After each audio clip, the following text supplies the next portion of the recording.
he was quiet one day and he's rowdy today. So you never know where you're gonna get up, what you're gonna get. And it's all part of his plan. He's been through these things a lot of times, so he knows what he's doing. Were you expecting that? Because yesterday there was nothing, he didn't look at him, and today, he more than looked at him, he stuck the nut in him. Were you expecting that? No, he wanted to get in his face and say, yo, this is what's coming at you. I'm serious and you're gonna get it. And that's what he told him, basically. And that's absolutely what he did. But what you couldn't see from where you were sitting down the front there, Lennox, right. But Carl and I and Richie, we could see Fury coming way over there between those palm trees, and I said straight away, different Tyson tonight. Shirt was off, hands were up, there was that look on his face. He ran onto the stage almost, didn't he? Let's get it right. Yeah. That was going to be a confrontation, 100%. Oh, 100%. He wanted to, liven it. He knew he was quiet yesterday. And everybody expected him to be, I expected him to be quiet, but he came out, focused and saying that, yo, he's ready. Lennox, I've been retired 3 years.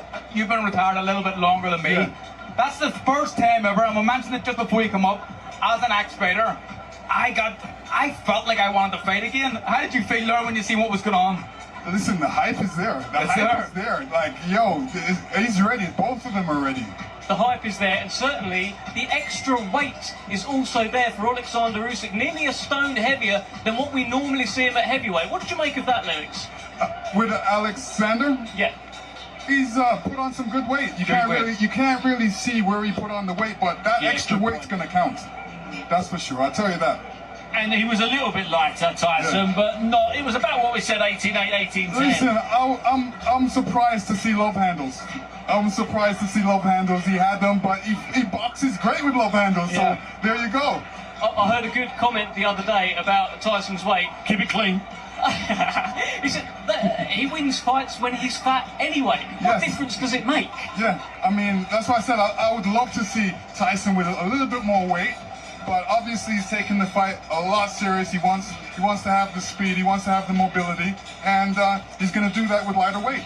And the other thing is, in the build-up to this fight, compare it to the Ngannou fight, there were outings, there were dinners he had to attend, there was, kissing babies and taking photos. This time, I don't think there's any of that really going on. No, and nor should there be. He should take this fight 100% because the guy he's fighting is a serious guy. Like I said, he's got the whole entire country behind him. His country's at war right now, and he's got people on the front line, friends on the front line that he's basically, fighting for them as well.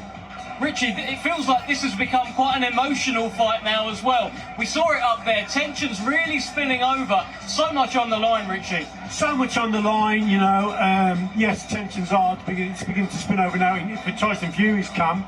I also think about Sugar Hill Stewart. What a great performance he's putting in terms of being a coach and getting a man to the top.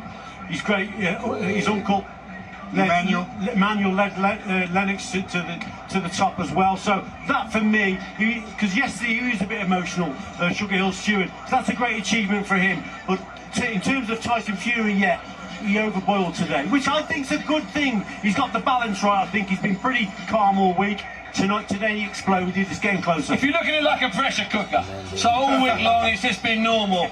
Now, if he hadn't have done something tonight, he might have exploded too early tomorrow. Yeah. So they've eased him down. So they brought him down to a good level, and that's what coaches do. He had a line.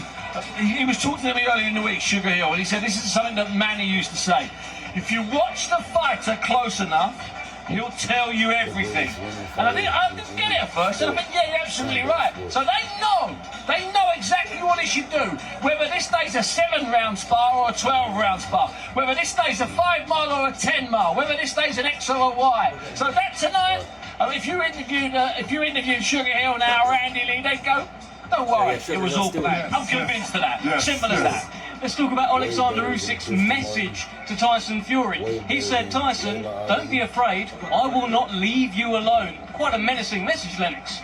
If you take it serious, I wouldn't listen to that if I was up there. I was like, I got my own thing that I'm thinking about. Also, you got to remember, his English isn't brilliant either, so it's maybe one of the phrases.